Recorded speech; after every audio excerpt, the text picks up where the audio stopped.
আসসালামু আলাইকুম। খান টিভি সংবাদে সবাইকে জানাই স্বাগতম। সাথে আছি আমি মোহাম্মদ ইয়াসিন খান।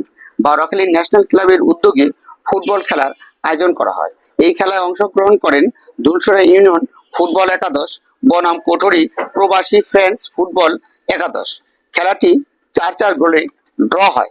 খেলা করায় টাইব্রেকারে দুলসরা 0-3, কোটরি 0-2।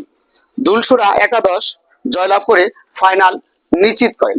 দুলসরা ইউনিয়নের একাদশের সার্বিক সহযোগিতায় ছিলেন আকিবুল খান ভাই।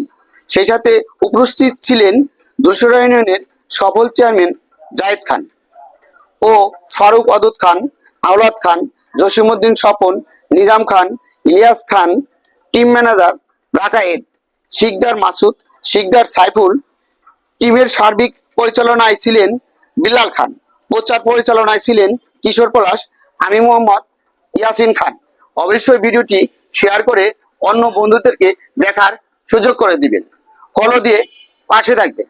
ওকে, আল্লাহ হাফেজ।